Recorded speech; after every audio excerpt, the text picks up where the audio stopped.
السلام عليكم ورحمة الله وبركاته. أهلا بيكم معايا في فيديو جديد من وي. فيديو النهاردة إن شاء الله هيكون معايا غرزة جديدة. غرزتي شكل من أشكال غرزة الموجة، لكن من الأشكال المفرغة، يعني تنفع صيفي خريفي وممكن كمان شتوي لو هتستخدميها بالخيوط الصوف. عدد سلاسل البداية لغرزتنا النهاردة هو مضاعفات رقم 16، وبعد كده بزود سلسلتين.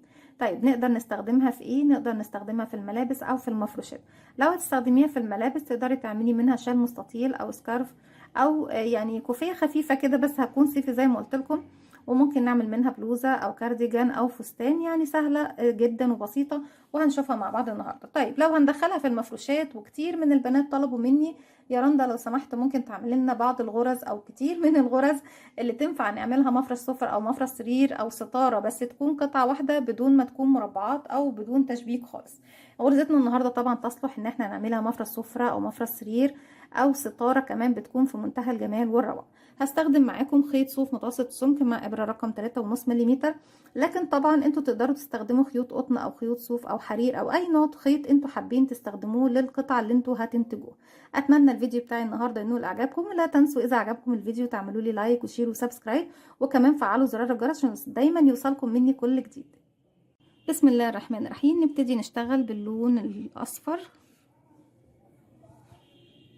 هنبتدي نعمل مجموعة من السلاسل من مضاعفات رقم 16. هسيب مسافة من الخيط والف الخيط حلقة على الهواء بالشكل ده. داخل الحلقة بدخل الف الخيط واخرج، طرف الخيط بشده بقى في عقدة البداية. هبتدي اكون بقى مجموعة السلاسل بتاعتي. عندي على الابرة حلقة بلف الخيط واخرج منها. بسم الله كده. 1 2 3 4 5 6 7 8 9 10 11 12 13 14 15 16. نرجع تاني نكرر. 1 2 3 4 5 6 7 8 9 10 11 12 13 14 15 16. كمان مرة. 1 2 3 4 5 6 7 8 9 10 11 12 13 14 15 16. بعد ما ضعفت الرقم 16 انا ضعفته 3 مرات، لكن انتوا طبعا بتفضلوا تضعفوا لغايه ما توصلوا للمقاس اللي انتوا حابينه للشغل بتاعكم. هزود سلسلتين. 1 2. هسيب اول سلسله منهم واروح لسلسله رقم 2. السلسله بتاعتي بتكون مكونه من الحلقه الاماميه والحلقه الخلفيه والمطب اللي في الخلف. بدخل بسيب اول واحده بروح لتاني واحده في الحلقه الخلفيه الباك لوب. بدخل الف الخيط واسحب واخرج. معايا كده على الابره حلقتين بلف الخيط واخرج منهم. 1 2. ارجع الغرزه اللي بعدها. معايا على الابره حلقه بدخل الفراغ اللي بعده في الحلقه الخلفيه الباك لوب، اسحب الخيط واخرج. كده معايا على الابره حلقتين بلف الخيط وبخرج منه. والسطر بتاعي كله بشتغل غرز حشو عليه كله لغايه ما بوصل الى نهايه السطر. هكمل وهرجع لكم. هنكمل كله غرز حشو وبعد كده ارجع لكم تاني. رجعت لكم تاني، وبكده يكون خلص السطر بتاعي كله زي ما احنا شايفين بغرز الحشو. طيب السطر اللي جاي بيكون بردك بنفس اللون. احنا ممكن نستخدم مجموعه كبيره من الالوان اللي انت حباها. هرتفع سلسله والف شغلي الناحيه التانية. اول غرزتين بشتغل عليهم غرزتين حشو، يعني اول واحده هدخل اشتغل عليها حشو، تاني غرزه بشتغل عليها حشو، بعد كده باخد سلسله. الغرزه اللي فوق اللي تحت السلسله ما بشتغلهاش، هروح للي بعدها واشتغل غرزه نصف عمود. بنشتغلها ازاي؟ بيكون عندي على الابره حلقه بلف لفه واحده بقى حلقتين. هسيب بقى الفراغ اللي تحت السلسله واروح للفراغ اللي بعده. ادخل هسحب الخيط وهخرج. معايا على الابره 3 حلقات الف الخيط واخرج منهم هما 3. 1 2 3. هرجع اخد سلسله هسيب تحتها فراغ والف الخيط على الابره واروح اشتغل في الفراغ اللي بعده غرزه عمود بلفه. طيب العمود بلفه بيكون ازاي؟ بيكون عندي على الابره حلقه ولفيت لفه بقى حلقتين. بنسيب الفراغ ده اللي تحت السلسله واروح للفراغ اللي بعده اسحب الخيط واخرج. معايا كده على الابره 3 حلقات هلف الخيط واخرج من حلقتين، اتبقوا 2 هلف الخيط واخرج منها. سلسله واروح بقى اسيب الفراغ اللي تحت واروح للفراغ اللي بعده اشتغل عمود ب2 لفه. ازاي بنشتغله؟ بيكون عندي على الابره حلقه بلف بقى المره دي 1 2 لانه عمود ب2 لفه. بنسيب الفراغ تحت السلسله ونروح للفراغ اللي بعده اسحب الخيط واخرج.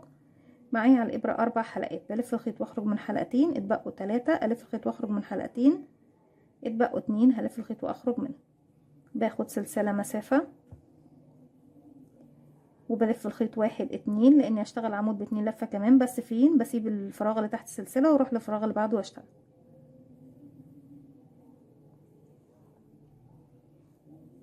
سلسلة، وارجع تاني اروح اشتغل عمود بلفة، بلف الخيط بسيب فراغ، بروح اشتغل عمود بلفة واحدة،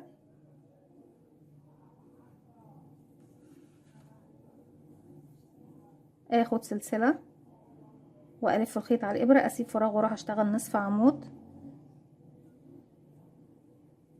باخد سلسلة واسيب فراغ واروح اشتغل 3 غرزة حشو، هسيب الفراغ اللي تحت سلسلة واشتغل حشو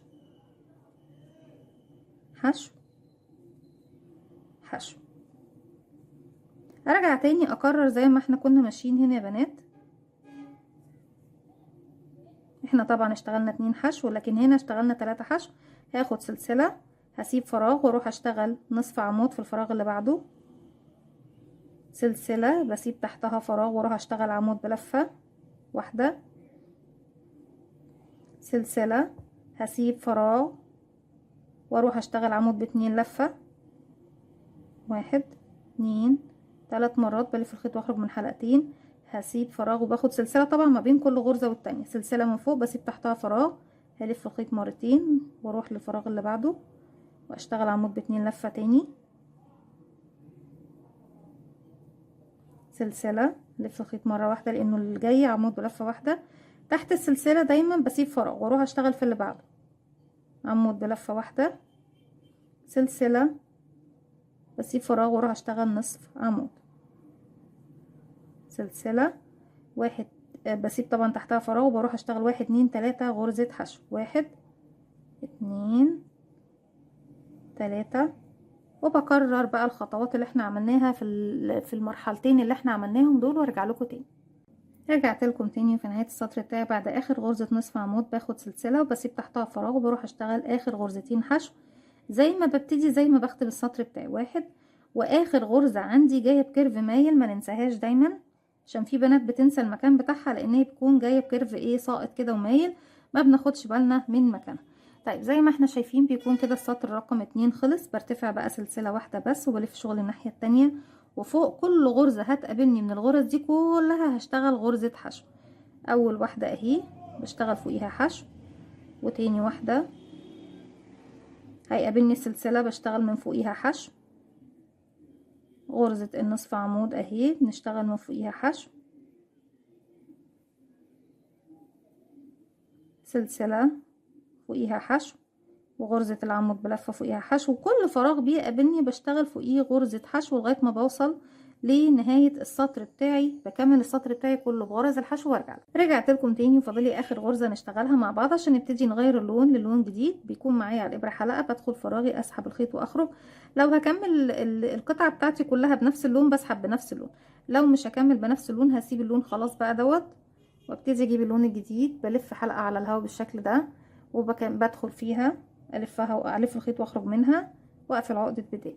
هسحب الحلقة الجديدة من الحلقتين الموجودين عندي على الابرة بالشكل ده، هبتدي ارتفاع السطر الجاي وهو سلسلة واحدة لان السطر اللي جاي كله بغرز الحشو.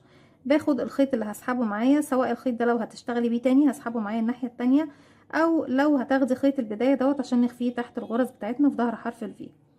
بشتغل فوق كل غرزة حشو واحدة زي ما احنا شايفين، يعني بكرر السطر اللي فات بالظبط بدون اي تغيير، غرزة حشو فوق كل غرزة حشو بتقابلني لكن باللون الجديد.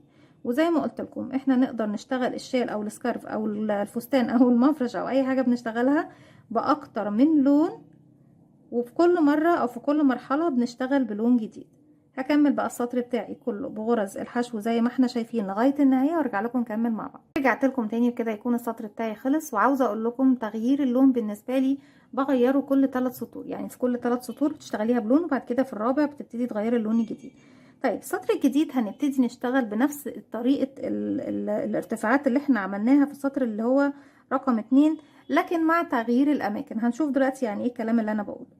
هرتفع 5 سلسلة، 1 2 3 4 5، وبلف شغلي الناحية التانية، والخمسة سلسلة دول فوق اول فراغ بعتبر نفسي ان انا اشتغلت عمود ب3 لفة. هروح للفراغ اللي بعده واشتغل عمود ب2 لفة، بلف الخيط مرتين، بدخل تاني فراغ، يعني اول فراغ اشتغلت فوق السلاسل خلاص، بدخل تاني فراغ مباشرة واشتغل عمود ب2 لفة. يبقى في البداية اشتغلت عمود ب3 لفة، وبعد كده الفراغ اللي بعده عمود ب2 لفة، هاخد سلسلة هسيب تحتها فراغ واروح للفراغ اللي بعده. احنا ده كان عمود ب2 لفة، تكرارنا تحت كان عمود ب2 لفة، بيكون قبله او بعده ايه عمود بلفة واحدة. يعني اللي جاي دوت عمود بلفة واحدة، بلف لفة واحدة على الابرة، بسيب فراغ تحت السلسلة واروح اشتغل عمود بلفة واحدة،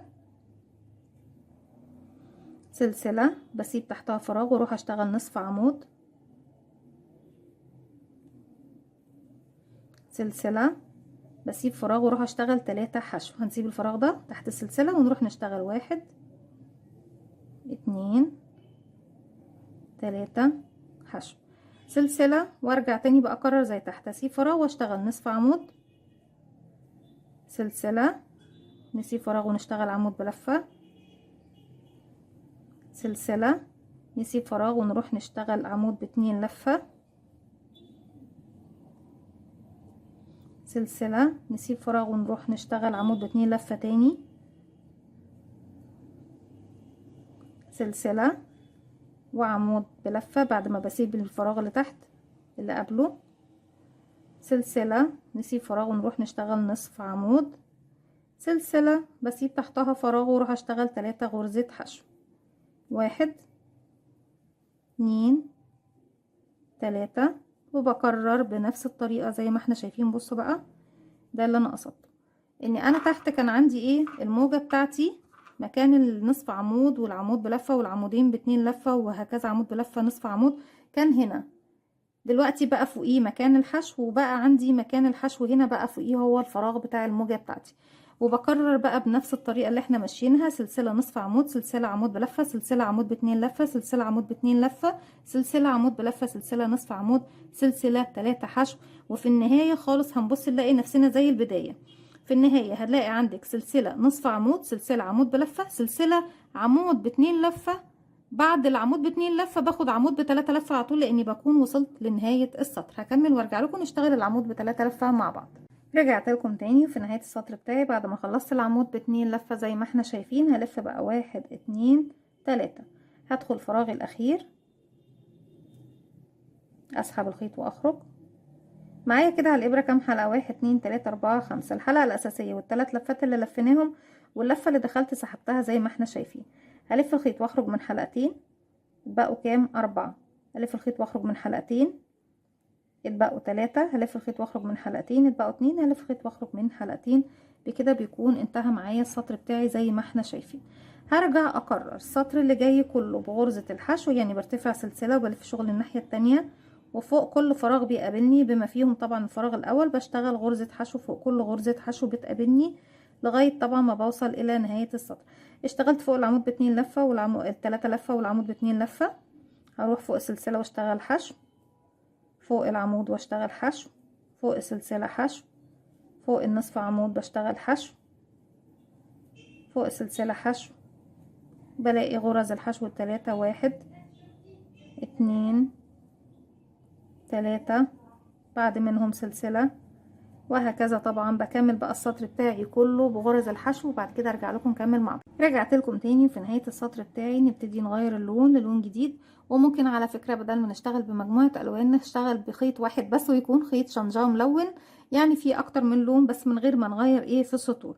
1 2 3 4 5، في خامس سلسلة عندي بدخل بجيب الحلقة الامامية كده بالشكل ده قدامي، وارفع الحلقتين اللي في الخلف على الابرة والف الخيط واخرج من تحته. بسيب الخيط اللي انا مش هشتغل بيه وببتدي اجيب الخيط الجديد بلفه حلقة على الهواء وادخل فيها واقفلها عقدة بداية، واسحب الحلقة الجديدة من الحلقتين اللي عندي على الابرة. هرتفع سلسلة وبلف شغلي الناحية التانية. لو انا بشتغل بلونين بس وهسحب اللون معايا للجهة التانية، بجيب اللون اللي بخفيه واللون اللي انا بسحبه للجهة التانية بظهر حرف الفي بالشكل ده. السطر دوت بتاعي كله بيكون غرز حشو، يعني بدخل تحت حرف الفي وبيكون معايا كمان على الابرة حرف الخيطين اللي انا بسحبه معايا واشتغل الغرزة بتاعتي. كل السطر بتاعي بيكون غرز حشو فوق غرز الحشو اللي احنا اشتغلناها في السطر اللي فات. براجع معاكم بردك بنغير امتى اللون بعد كل 3 سطور زي ما احنا شفنا بالظبط. طيب غرزتنا انا ده اخر سطر هشتغله معاكم، لان بعد كده كل السطور اللي جاية هتكون تكرار للسطور بتاعتي من السطر رقم 1 لغاية رقم 6. بشتغل زي ما احنا شايفين كده السطر بتاعي ده كله حشو لغاية نهاية السطر بتاعي. وبعد كده في بداية السطر الجديد ببتدي اكرر بقى ايه، يعني احنا السطر دوت بعتبره هو ده بالنسبة لنا رقم 7. بصوا احنا اشتغلنا 1 2 3 4 5 6، ورقم 7 بيكون تكرار لسطر رقم 1. يعني انا كده ببتدي خلاص التكرار بتاعي بالسطر ده كده. 1 2 هرجع بعد السطر ده اكرر السطر رقم 2، بعد كده 3 و4، وارجع اكرر رقم 5، وبعد كده رقم 6، وهكذا حتى طبعا ايه نصل الى نهاية الشغل اللي بنشتغله ايا كان هو ايه. اتمنى ان الغرزة بتاعتي النهاردة تكون سهلة وبسيطة، وانها تنول اعجابكم. السلام عليكم ورحمة الله وبركاته.